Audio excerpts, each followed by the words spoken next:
I'm Carrie. I'm Tony, and we are Two Cranky Creatives. This podcast is brought to you by the Graphics Gang, our online community you can find at patreon.com/graphics gang. Paid members can also watch many of the unedited podcast video recordings. So what are we cranky about today, Anna?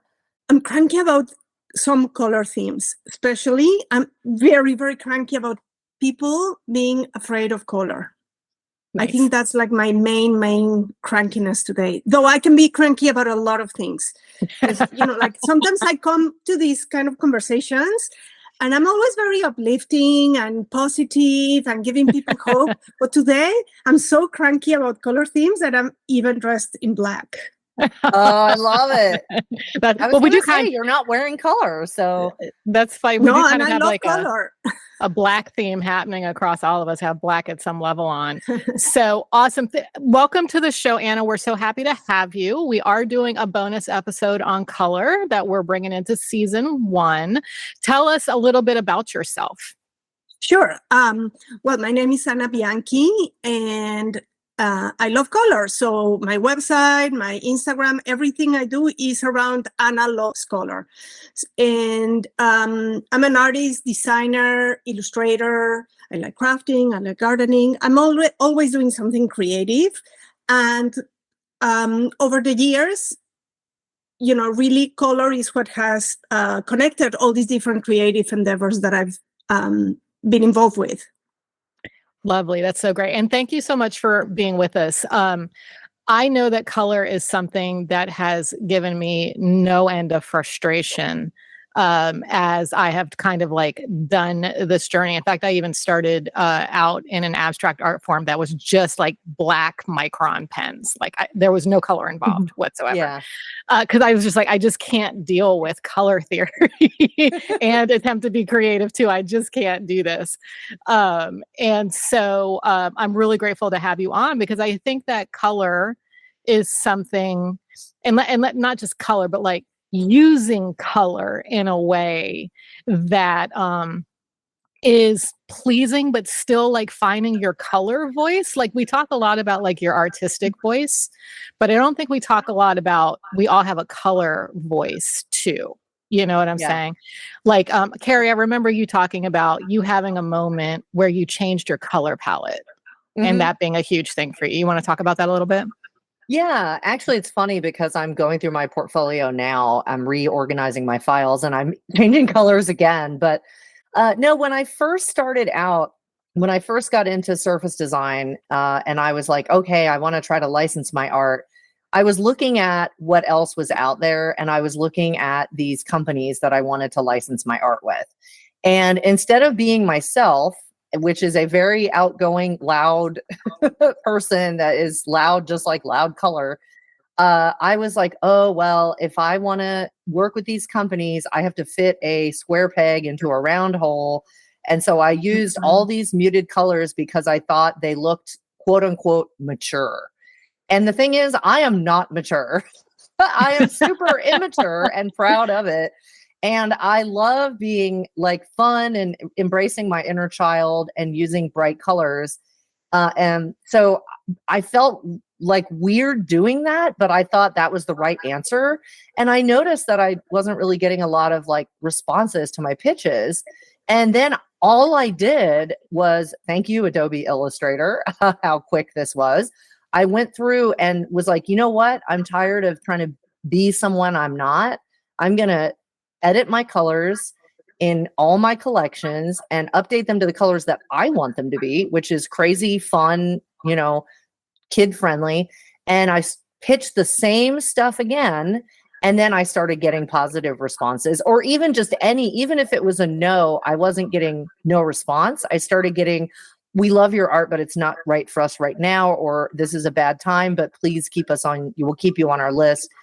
And so just by changing the colors to what I felt resonated with me was amazing, because I felt like that made a huge difference. And so, Carrie, what I think is funny is my story is the opposite of yours, that I started out trying to do these bright, fun colors, and it's just not me. So, Well, if they're not you, I mean, that's what it kind of comes down to. yeah, exactly. So, And Anna, it's one interesting of the because you things. were saying, oh, sorry. Something No, you go were ahead. saying that I think is interesting is you started off with the spooky word, color theories. And, you know, I don't understand Newton's laws of color, and I'm supposed to be like a color expert.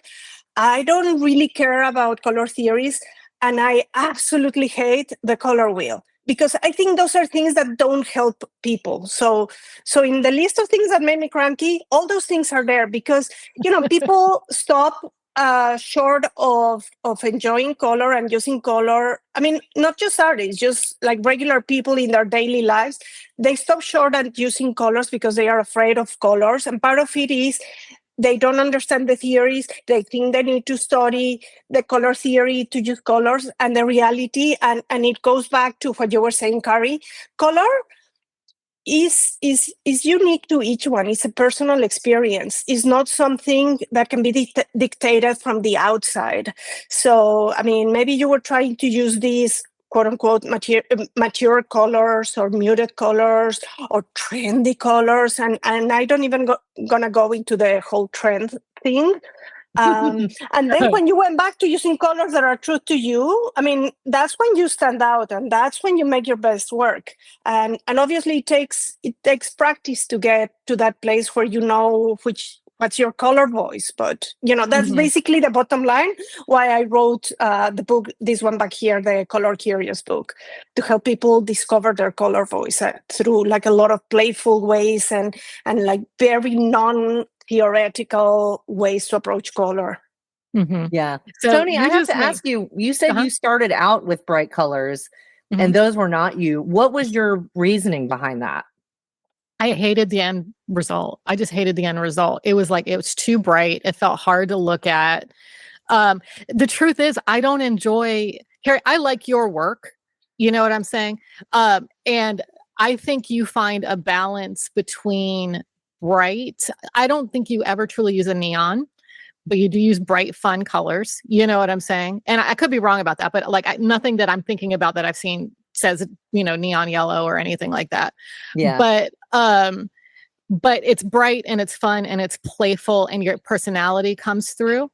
And for me, like if I use a pink, it's going to be like a deep, I call it sexy pink. It's like this deep, like, there's grays in it. You know what I'm saying? Like I'm not going to use bubblegum pink, and I detested everything I did. I was like, the technique is there. I like, my brush strokes. I like all of these things, but I hate the color. And then so finally I was like, you know what? I love jewel tones. I wear jewel tones. I decorate in jewel tones. I do all of these things. Like when you walk through my house, like that's what you're going to find. And so when I started using those, I started enjoying what I was doing. And so that's kind of why, but what's even right now, I mean, aside from the neutrals and, like the decolorization of America that we kind of have going on, these like pastel palettes and like when you really look, at least for me, when I kind of look around, like if I walk into Home Goods and I see a lot of these bright, playful colors. Right. And so so when I think about my color palette, I'm like, I don't always fit into these spaces. Like I'm like pitching again in 2025 because I took 2024 off. So I'm like doing the market research and I'm finding those companies that I think my palette speaks to. There are fewer than say, like if I was using these brighter colors and these, more playful colors, because that's just what's in the marketplace right now. But they're not true to me in any way, shape, or form. So that's why I ended up changing my color palette. Okay. So, but Anna, you made a controversial statement and I want you to elaborate on that. You said, I hate the color wheel. That's exactly what I was about to ask about. I was like, what? I know. So, because I feel like I've had that shoved down my throat. So please elaborate. Okay, I went to design school back in the Middle Ages, and of course I had to do my share of, and this is like before computers. That's how old I am. So we painted the color wheel because we needed to learn how to mix colors and so forth. Then we moved on to like the cube. I don't know if you've seen the cube of colors.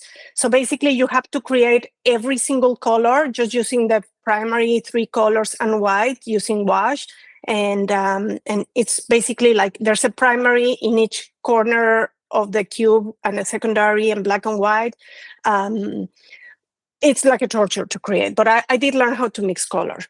But the thing is that people get very hung up on, again, on the color wheel, because what they see is these pure colors, and people don't really look further away from, like the pure red, green, yellow, blah, blah.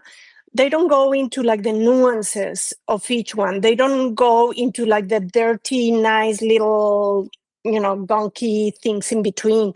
They don't push it all the way to make like a super ultra pale red that is almost white, and then play with the chromatic whites. Or they don't push it all the way out to do like really nice and gunky and dark, like muted blacks that have like a chromatic undertone.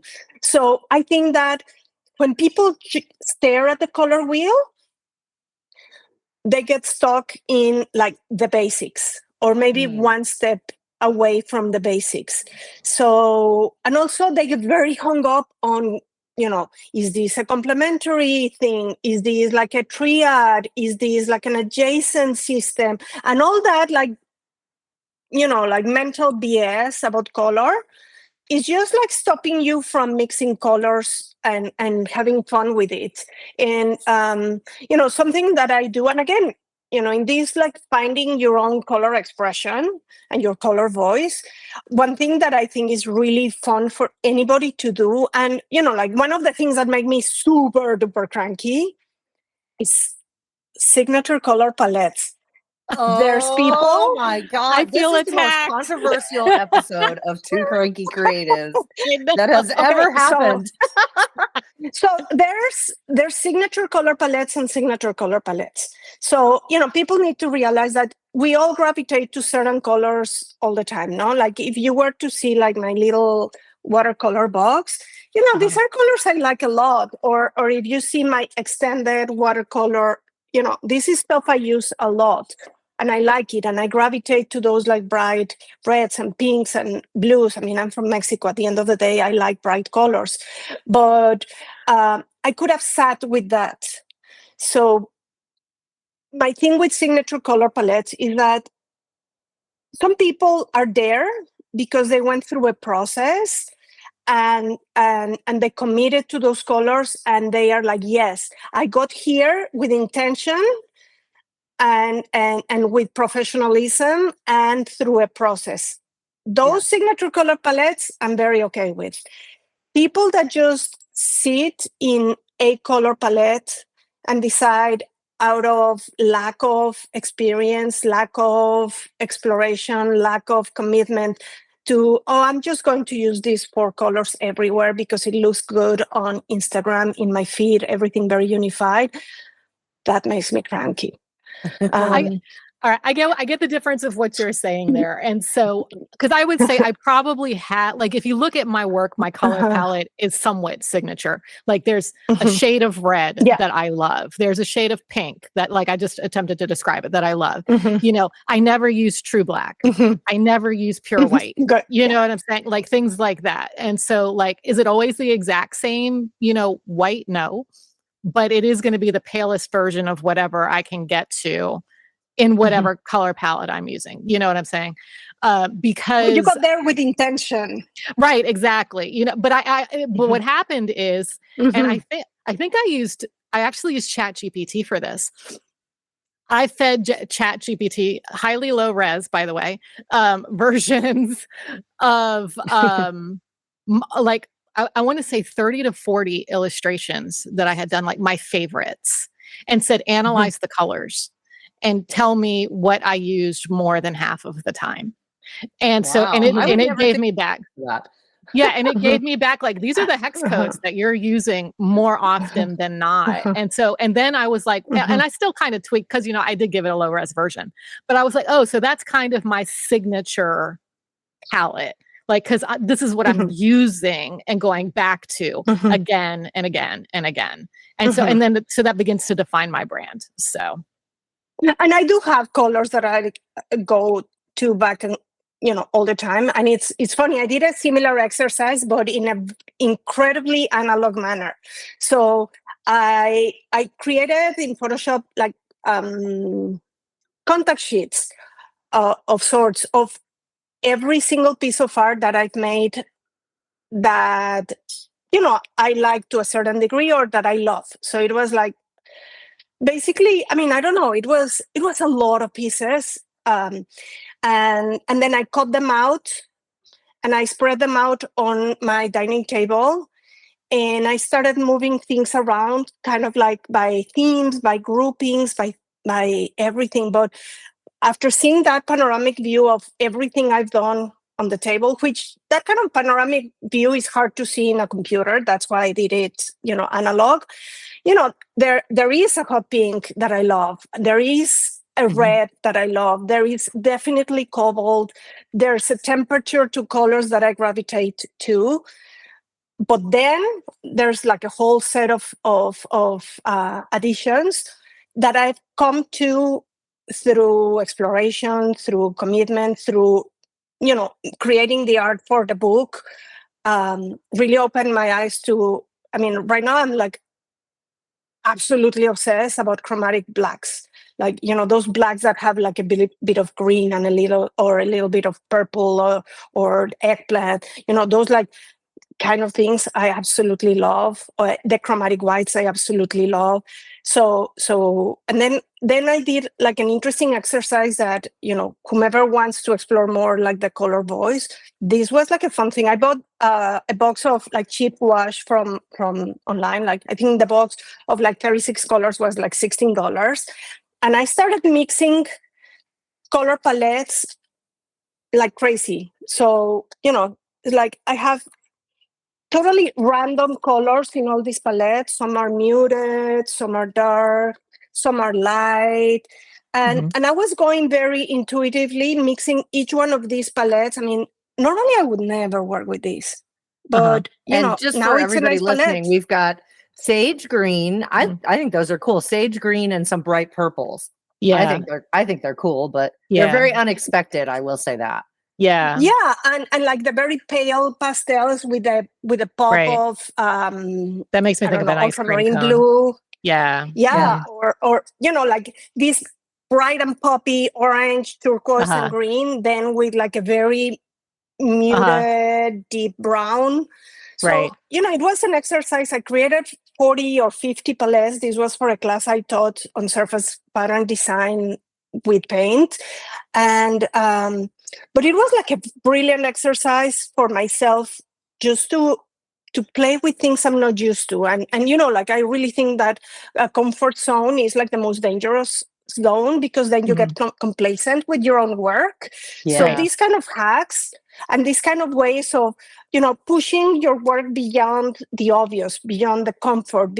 I mean, obviously, if I'm in a rush, where do I go? I go to this palette, my bright pink, my orangey red, my whatever's. So there's something about there's a time for, okay, let's get this job done, or let's do something that is recognizable as mine. And then there's a time to experiment, because in that experimentation is where you find your new loves. Right. You bring to mind, so I want to say it was a couple months ago now, I was in what I called a color rut. Like I was getting bored of my color palette. And so I just randomly decided to go to my local art museum. They had just put out some new exhibits that I wanted to, but I had bought these Sally Swindell, from Illustrators for Hire. Talks about these tempera paint sticks all the time. And so I bought them so I could take them with me. And I just sat in front of random paintings that just caught my eye because of their color. It wasn't necessarily that I loved the painting, but I loved the colors in the painting. And then I tried to replicate just in blocks, like where they had put color. And so, and so that was like a really liberating experience, because I realized like, oh, I actually am really drawn to like a cobalt blue, you know what I'm saying? Which I haven't totally. used that in my work. I tend to use more of a navy or a midnight, but I was like, oh, I'm really drawn to this midnight blue because it showed up in like 3 of the color studies I did. So I was like, oh, well, that's something to keep in the back of my mind, that maybe I do something, experimental with this blue next time I decide I'm going to use a blue, and so things and that like blue, by bringing in that new blue into your dual tones, a completely new thing can happen. So that's the interesting thing. And like when I was working before the book was a book, it was a personal color journey. So and I came up with this term that is for anybody like in a color rut. This is like a great exercise. So I call it color harvesting. So I was doing it in my garden with whatever was like blooming or fruiting or growing out there in the garden. And basically what I would do, and I did it consistently like every 2 or 3 days through 15 months. So I basically did like 5 seasons. I would go out there and cut whatever caught my eye color wise. So, and I was available in that moment in the garden. And this was during the pandemic. So obviously I was locked in. And then I would put together, I was treating the leaves or the flowers or the tomatoes or the plums or whatever I found out there. I was treating them as color swatches. So I would like bunch things together and observe them and photograph them and then make a color palette out of what I was experimenting and what I was seeing. And then a few days later, I would go out. And there was week that all I had, like in winter, there was like mosses and mushrooms and sticks and whatever. Then it was like a full like gray and neutral color journey. And in spring, of course, there was like a lot of like poppy, happy colors. It really took me doing this series and color harvesting every day out there. Took me through like a color journey, and I became like much better with color. And those are the photos that are in the book. And then that was like, basically I went through a whole spectrum of natural color. Then I went indoors and started doing the same thing through drawers with like toys and textiles and things and just like random things, but treating these objects that I would find around the house as color swatches. And then, you put them together, I create a palette. So, that's basically like the backbone of the book, along with like a lot of color themes that I talk about along with these images. But, when people see that, you just bunch of things together that you feel look good. They look good. They talk to you. So obviously you're going to say like, this looks interesting. And then you have the color palette. You can go ahead and then make art from that color palette, or you can go buy a dress and try up like clothes in your closet or decorate your house so that you don't have one of my biggest crankiness, a beige house. Beige. And before we go any further, you're talking about your exciting book. We have not mentioned the book. Is that what you were going to do? Yeah. So we are talking about, and Anna is talking about her new book, which is called Color Curious, and find color inspiration all around you for art, design, and life. I know the cover is gorgeous. Yeah, I'm really excited about it. The back color is muted colors. I see that. Oh, you're right. It read is. it. Yeah. So it's lovely. Makes me cranky when people say, "Oh, you love color. You must love like bright colors." And it's like, no, I love all colors. Yeah. So tell us and tell our listeners a bit more about your book. So the book is basically I put down in the book every single thing I think about color. So I organized this book. I used those images that I was describing of like the plants or the objects with their matching color palette as a backbone to talk about color in bigger in a bigger picture. So because I'm so pissed at people thinking they have to hire a color consultant to pick a color for their own home. Mm-hmm. I wanted to write something that would be good for non-artists, trying to experiment more with color. So there is an aspect to the book that is very beginner, but I also wanted to push professional artists, designers, surface pattern people, everybody. I wanted to push them to try to move away from that default color palette they've been using forever, or to help them get out of a color rut. So what I did is that I explained what this color harvesting thing is about at the very beginning, and then I structured the book in color themes. So the book is not like a rainbow book. So it's not like I have a red chapter and a green chapter and a yellow chapter. I move from simple themes like, what is it to work with monochromes? So for that chapter, actually, it ended up being very yellow.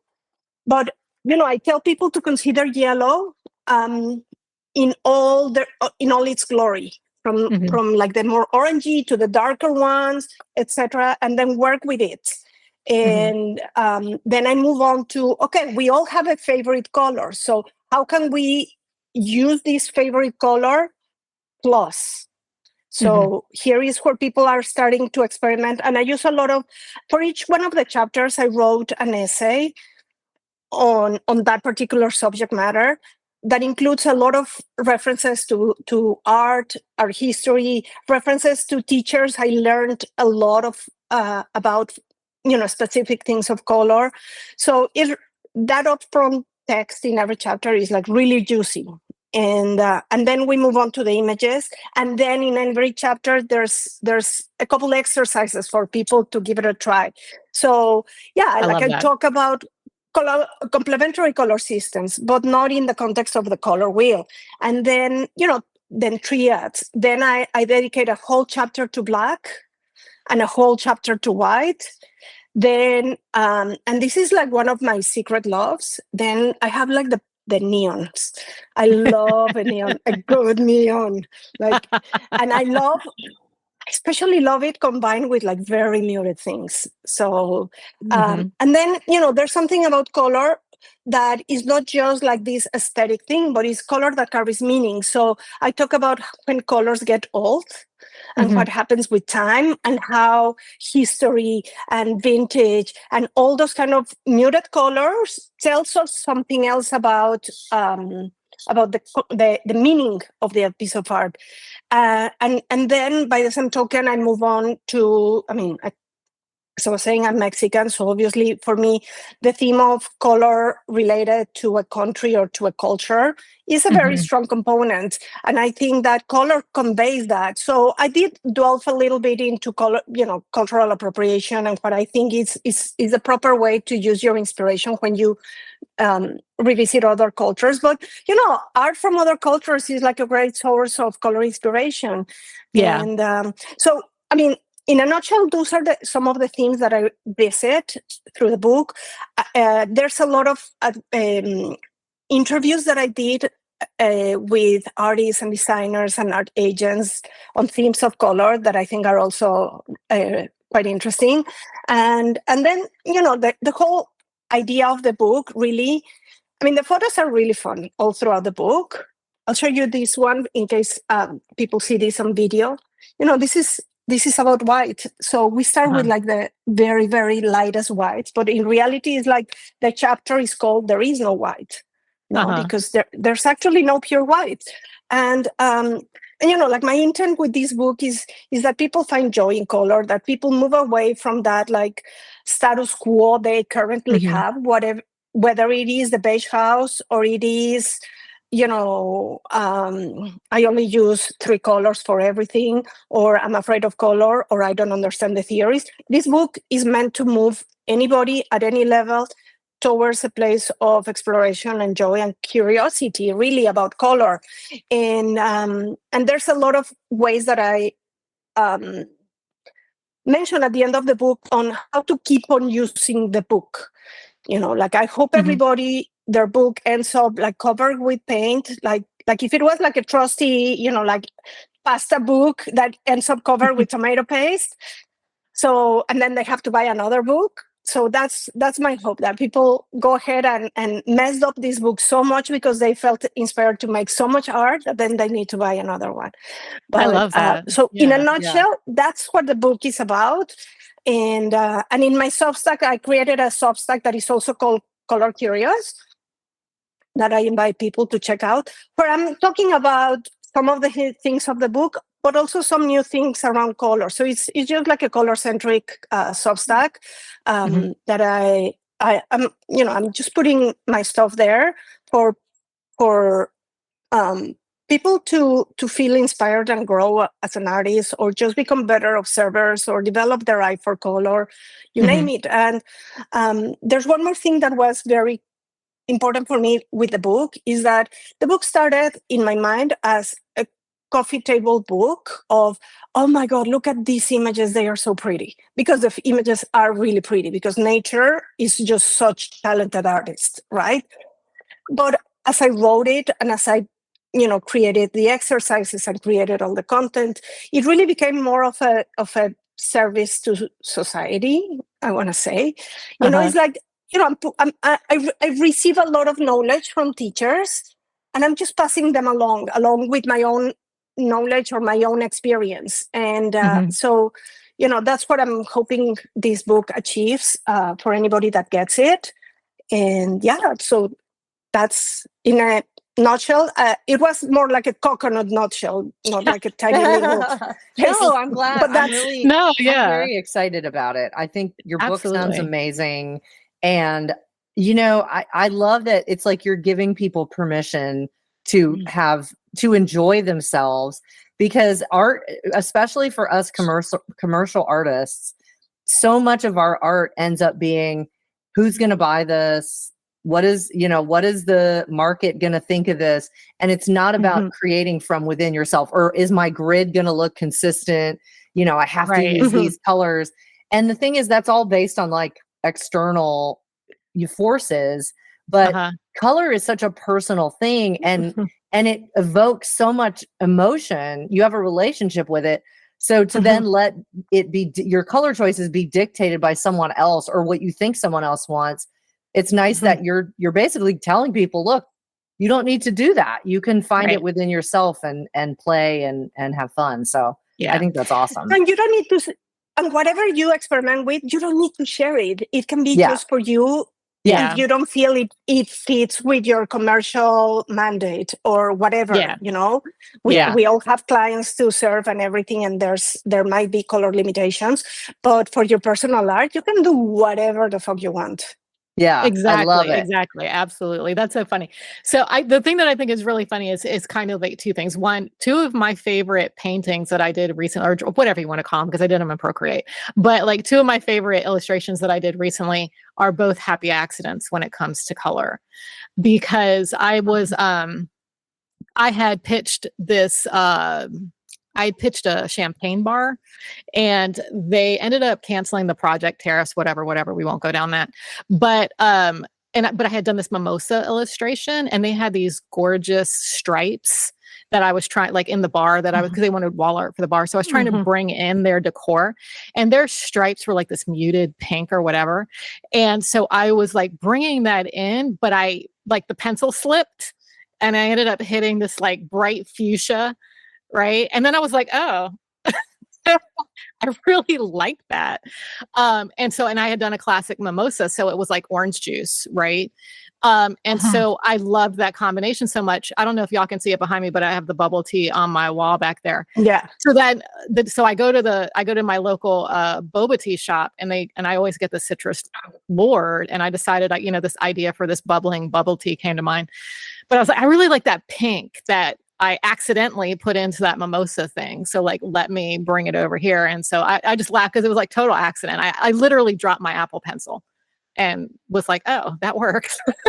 That's awesome. I love when that happens. Yeah, exactly. The Bob Ross. And also, it's like, is that exactly. And is that surprise element of something that didn't come from your brainy brain. It came from like an accident. Like, I mean, when I Yeah. was mixing when I would go out into the garden and cut all these flowers and mix them in and everything, sometimes I would, like bunch up a bunch of things that I thought had like a nice color palette. And then I would just like randomly grab like the red flowers or the yellow flowers or whatever and just dump them in there, and the whole thing would change. Yeah. And so, I wasn't even committing to like making art or like an actual art piece with paint or everything. I was just mixing like the bits and pieces to really observe my reaction and create and have a criteria about it. So now, after being in this like color curious journey, color harvesting situation for so many years, now I feel like much more fluid in terms of provoking those accidents or using those accidents or using that random color that, like, I'm not a big orange person, but I found love in orange, and I found, and then I discovered this long love affair with purples and violets and aubergines. It's like until you get hands-on, you won't know what you're missing out. Very true. So I got to ask, have either of you heard of the show For the Love of Kitchens? No. No. Okay, so this is a show. It's on HBO. To my knowledge, they only ever did one season, but it follows the company Duval. And they're a kitchen company. They're in the UK. They've got one store here in the United States. So like my ultimate, I'll know I've made it, is when I can hire them to do my kitchen, right? And so the thing, though, that was really interesting to me is two things kind of happened simultaneously. I was, watching this show. So I was binging this show on HBO. And then there was an article that I wanted desperately to read, but I would have had to pay like $15 to read it. But it was like, so I was like, I ain't paying for that. But the headline is what caught my attention. It was like, Why America Hates Color. And I was like, oh, right. And so, and I'm in a rental, like we were renting this house when I'm watching this, and beige walls everywhere.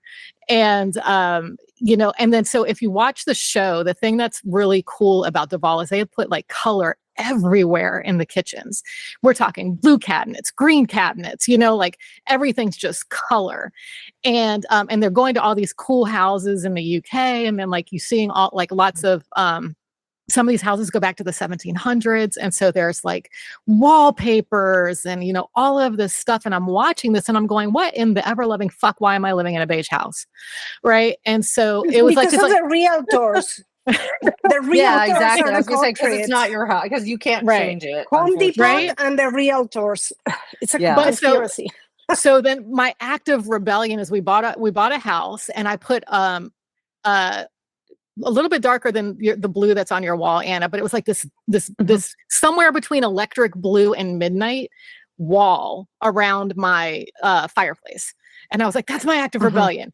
But I couldn't bring myself to put color anywhere else yet. So I still had beige walls in the rest of my house. But then we moved into a new house. And so this one, like, you can't tell with that wall because I haven't bothered. We haven't redone the room I'm in yet. But like, we're putting color everywhere in this house. Like, we're busy redoing our kitchen right now. And so like, I've got this gorgeous, like slate green backsplash tile that's got grays that just went in, and we're doing, I'm doing Duval on a budget. Nice. So I'm going to tell you something funny. So I'll tell you something funny. The house that I live in, when the original owners had painted every single room a different color. The place was an eyesore because, it was a little bit intense. Like dark green one room, like salmon another room, like yellow, like I've done space. That. I've done it. No, this was like out of control, and I am not a painted wall kind of person, except for kids' rooms and bathrooms. So my house, it was when my husband moved to the house and started the renovation before we moved here. We were coming from New York to California. And he asked me, like, so what color do I tell the painter to buy? And I said, the whitest white. And there is a color that is called whitest white, but there is a reason. If you see my walls, they are all covered with art. Like I have, like all kinds of like very colorful art. I love textiles. So it's it's a very colorful, eclectic house with the soft surfaces, not with the walls. That makes a lot of sense. I'll have to remember that too. Yeah. Yeah. So my walls are white now too for that same reason, but it's also a reaction to when I was younger, I painted a room black. I have painted a room like deep red. And the thing is, I mean, it was fun at the time, but I got tired of it. That was also the thing. Yeah. So with art on the walls, you can change it out and stuff, but you're not stuck with that unless you just want to keep painting your walls, which I don't want to do. Yeah. Yeah. So no, it's true. I will eventually post pictures of our kitchen because we're doing green walls and blue cabinets, but Nice. the green walls are going to have shelving. So like you're only going to see the green through the shelving. And so it's going to be interesting. We'll see how it goes. It's going to be a bitch to repaint if we ever want to repaint it, but that's all right. Not my problem. No offense to Spoonflower, but it's not wallpaper. Because I've painted over that, and no thanks. Yeah, well, here's the crazy, and we're getting into a weed, so we'll step away from this subject for a second. But my house was built in 1890, so there is wallpaper that they have painted over, but not well. And so you can see the strips of wallpaper, like where because it's like the old style where they wallpapered the ceiling, they wallpapered the walls. At some point it needed to be patched. So they just glued another, spot on. So yeah, it's kind of fucked up in places. Oh gosh. Anywho, getting back to the topic. So I have a question for you, Ana, because I made a conscious decision as a designer to kind of like wholeheartedly embrace the Sherwin-Williams color palette. In fact, you can see the thing back there. Yeah, I have the sampler myself. Yeah, and so like I won't say that I stick to it exclusively, but how do you feel like that's limiting? Do you feel like that's a good thing? Like, what are your thoughts on those types of design decisions around color? Okay, like I'm gonna open the spectrum, not just to the house paint scenario. So I have like a whole other existence as a branding and graphic designer. That means I have the Pantone book next to me the whole time, and I pretty much know the Pantone book by heart. In those kind of samplers are always very limited, whether it's the Sherwin-Williams or it's the Pantone for print or even like the Pantone for textiles, is always very limited. What one has to do with those colors is make the most out of it. So, because, in my list of things that make me cranky, this is one. Even with like a really nice, if you are using the Sherwin-Williams, but you're not painting walls, then, what are you going to do with that reference? You still have to turn it into CMYK or RGB or mix it with your Winsor and Newtons or turn it into something usable, right? With Pantone, very few things nowadays are actually printed with straight Pantone inks. Most of what's done with Pantone is to turn it into CMYK or use it as a reference to talk to a client or present a color palette. But we know very well what happens when you turn a Pantone bright color, blues in particular. They became so like when they are CMYK. And then, there's like the whole other universe of color discrepancies when you're working with RGB and then you see it printed and you're depressed because it used to look so bright. And then you share it with someone else and their monitor looks different. So we live in a world that everything that happens except with paint that both of you are seeing at the same time in person, there's always going to be a discrepancy. And we sort of have to live with it. I mean, even like seeing my book printed, I'm like, there's a few pages where I'm like, oh, this needed to be a little bit more whatever. And that's the reality of, I retouch the photos on the screen. I try to provide certain Pantone chips as reference for the publisher to use as, whatever, some visual references when they are talking to the printer that ultimately printed the book. But, you just have to let it go. I mean, at some point, you cannot be it's fine to be like a color guru. It's not okay to be like a color monster. Yeah. Yeah. And just torture everybody. Like, that is not my pink that I selected. No, It's Right. like, dude, just chill. It's like, Yeah. there's bigger problems. We just need to make the most of what we have, Right. and try to be as articulate as possible in conveying to a client the nuances of the color that they are buying. Yeah. And to be clear, I use the Sherwin-Williams font when I design wallpaper, because my thought was it's probably going near paint, right? So like that way it's at least coordinating. But I don't rely on it for other things. That's a good idea. So, but no, I like that. I think that what I'm kind of hearing from you, Ana, overall is kind of like embrace color experimentation. Like find what speaks to you, and less about, and not quite being so like market analytical, at least in the early days, right? Like you can start blending those decisions down the road, but like as you're trying to find who you are in color, like really just embrace, I think you called it color harvesting, and like seeing what really speaks to you. Finding your color voice. And like, I'm not into trends. I'm not into what other people are doing. I'm into doing whatever I'm doing the best I can. And in like you were touching on something also that is important, and I sounds also something that makes me very cranky. When people buy a tube of paint or a can of whatever to create art, and they use it straight up, people, please mix it a little, move it away, find the right shade. Don't go straight for the thing, because then it's going to look generic and it's going to look like everybody's. And every now and then, like, a lovely emerald green, you might want to leave it like that, but leave it like that with intention, and then use other colors with nuances that you created, because then that's where the true like color magic happens, when there's that intention and that experimentation and research, personal research. Yeah. Cool. Excellent. All right. Well, I think that's a good place to kind of not wrap, but like, let's tie off this conversation. So Ana, we like to leave our listeners with advice.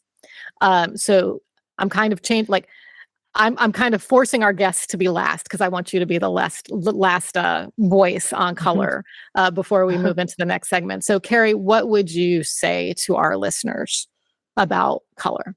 I would say there is no right answer. Like everybody, you're always being told that this is the right answer for this design, and maybe sometimes with fonts, if you're doing graphic design, there is a right and a wrong answer, but color is so subjective.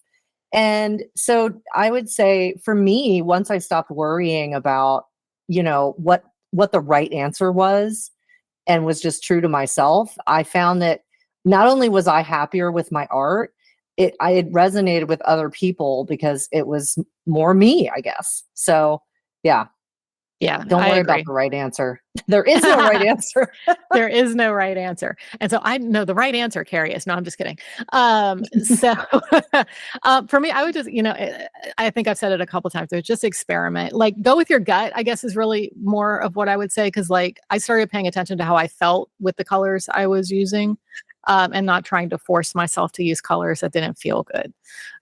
So I would just say, like, stay true to your gut in your color choices. So embrace that.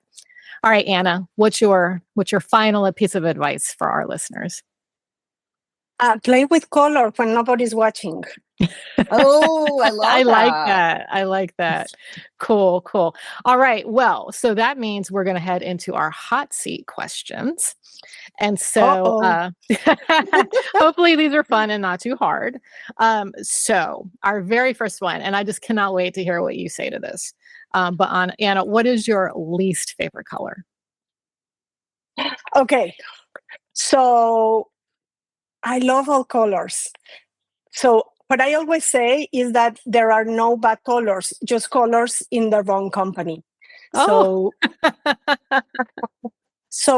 but if I had to say something more than a specific color, for me, what gets me is this thing that I was just saying. When when a color is stuck in between being a basic and being interesting, and it's just like there, and it's just not doing anything. And I'll give you one specific example. There's a Pantone 300. I hate that blue. Blue, it's because so blue. it's not. Yeah, but it's not really like, it's not turquoise, it's not teal, it's not like cyan, it's not dark, it's not light. It's just like meh. It's like stuck in between there. Like, people just push it over, do something else around it. So, and the same thing can happen with, there's certain reds, or red is pretty fabulous, but there's certain colors that are just meh because they were not pushed to the right place, or they were not paired with the right friends. So I like love that. I have to jump in and make a comment. So when I used to be a film industry graphic designer for 16 years. And one of the things that I had to do over and over and over again was make fake company logos for, to make this world look real.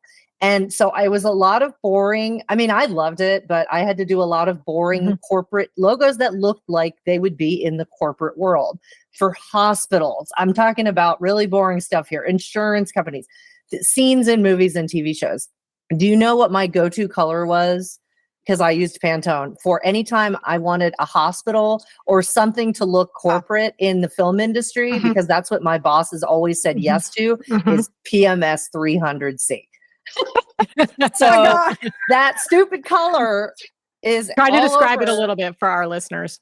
It's like a mid blue. It's like, it's like, think about the Blue Cross Blue Shield. Yeah, I think I that's call that their corporate blue. Yes, it's like a corporate blue, basically. Yeah, corporate blue. Yeah, because the vast majority of logos in the world are blue, and yeah. But you see, it worked in the movies, because in the movies, it's not supposed to call attention. It's supposed to be in the background and not distracting. Therefore, Phantom 300 was good, because it's so meh and so nondescript that it's just like, get it out of my face. Yeah. Yeah. No, cool. I agree. All right. So this is one of my favorite questions from season 1, though. But what is your least favorite font? Okay. I love all kinds of fonts. And I think that I hate... okay, let me backtrack. I worked with a guy for many years that had been an apprentice to Adrian Frutiger, the guy that created Frutiger. So, I learned about good fonts from these people, right? And something I love about what's happening nowadays, like, I was very strict about my fonts. I love very classic fonts. I love very clean, mid-century fonts. I mean, I love, like, I could make like a ginormous list of my loves. But something I love, especially around this era, this time, is the freedom of creating your fonts, the many ways you can create a font in Procreate, the many ways you can do lettering. So in this context of freedom, and in this context of you do you, what really drives me bananas is when a creative font by an artist or a real font is out of proportion and badly spaced. So having said this, lately, the thing that I have hated the most, because they ruin a beautiful font in the way they applied it, is the tombstone of Pope Francis that just died. I don't know what the heck the guy that was carving the marble was thinking. I gotta look this up. I know. You need to look at this. This drove me bananas, because I think they were using Trajan, which is like the most beautiful letters. I mean, and it's timeless. Like, it has existed since the Romans.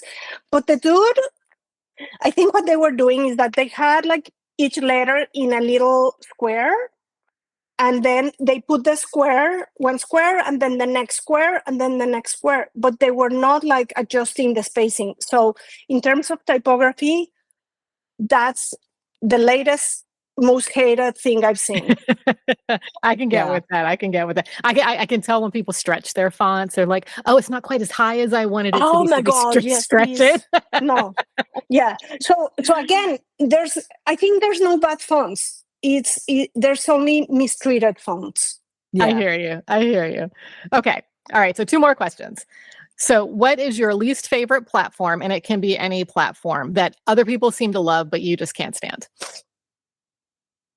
I'm going to tell you the first thing that came to my mind. My least favorite platform is the platform in Times Square of the #1 train in Manhattan. That train platform is always so stinky, so hot, and so crowded. And it used to be the place where I commuted to go to the Garment District. Oh my God. I love When you this. said platform, that's Yes, the first I thing I love it. thought. No, that's I awesome. love that. That's cool.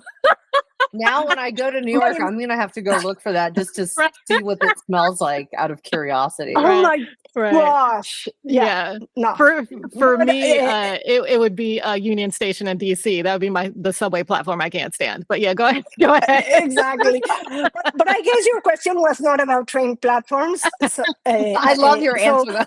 That was awesome, though. Yeah, no, we can leave it there. Truthful. I mean, yes, I was asking about Okay, software platforms, but no, we can leave that there. I think that's great.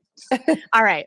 So, last question: your least favorite piece of advice that you hear floating around our industry?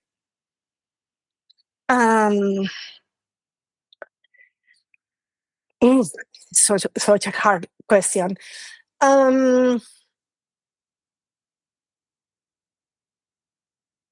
I think that the thing I hate the most is you have to have a signature style.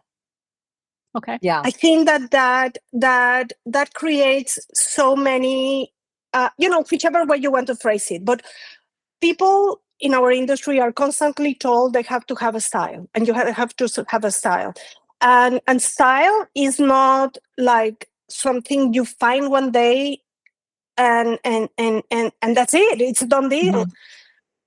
Style is always evolving, and if somebody telling you have you need to have a signature style, and you're a beginner, you are going to feel so frustrated and so insecure and so inadequate that is going to suck the joy out of the experimentation. If you are an established person, you are going to feel caged. Like when I heard that, like I'm somebody that, I mean, I have like multiple personality disorder in my art. Me too. I get it. If I'm doing like kid stuff, there's all kinds of kids. I want to talk to many kinds of kids. When I'm illustrating a book, the book has the story has a feeling. The illustrations should follow that feeling. Like I don't want to impose like one single style on 1,000 stories. And there's grown-up art, and there's art that is for decorating the house, and there's art for hanging in a gallery, and I have many voices in me. So every time I hear, oh, but you have to have one signature style, it just drives me bananas. No, Yeah. I appreciate that. I think that's so. I think that's a great place to end. So I'm going to call that a wrap. But Ana, before we let you go, tell everybody where they can find your book, especially, but also where they can find you on all the platforms, not subway platforms this time. No subway platforms. So you can find me in my website, which is analovescolor.com. You can find me in my Instagram, which is Ana Loves Color. And Ana is with one N because I speak Spanish. You can find my book. The book is called Color Curious. You can Google it. It's already available for pre-order in all the usual places. So you can pick your, we say like pick your oligarch here. So you can buy your book wherever. You can buy it from Chronicle Books, who is the publisher. You can, right now it's available for pre-order, and it starts shipping late September. And for anybody that pre-orders the book, before the end of September. And I would like you to send me a receipt of the purchase to an email that is called colorcuriousbook@gmail.com.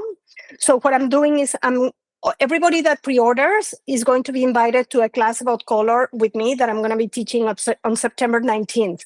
So whether you buy it for yourself, you buy it for gifting, this is my thank you for anybody that is buying my book without seeing the inside, right? Just judging it by the cover, I guess. So, and then the other place where you can find me and where I've been spending quite a bit of time lately is in my Substack. So the Substack is also called Color Curious. So you can find it with colorcurious.substack.com. So those are my usual places. And in real life, you can find me in the Bay Area. So if anybody lives nearby, just pop me a message in whichever form and manner. And I love meeting in person as well. Awesome. Cool. Awesome. Thank you so much. And we will be sure to include all of Anna's information in our show notes as well. And so, Anna, thank you so much for joining us. This was a great conversation. Yeah, thank you so much for joining us, Anna. This was fun, and I feel a little less stressed about picking color now because I still get stressed about it. So thank you for giving me permission to just play and, experiment with crazy colors, maybe even neons. So thank you. My God, I'm going to send you a neon. Well, thank you so much for having me, for giving me a chance to be super cranky. I always try to be very upbeat, but everybody has crankiness inside. So this was the perfect place. Awesome. Well, thank you so much. If you're loving this podcast, don't forget to hit that subscribe button so you never miss an episode. And while you're at it, we'd love it if you could rate and review us. Your support helps more people discover the show and it keeps us going strong. Thanks for tuning in. It means a lot. I'm Tony. And I'm Carrie. It's okay to be cranky. In the meantime, keep creating.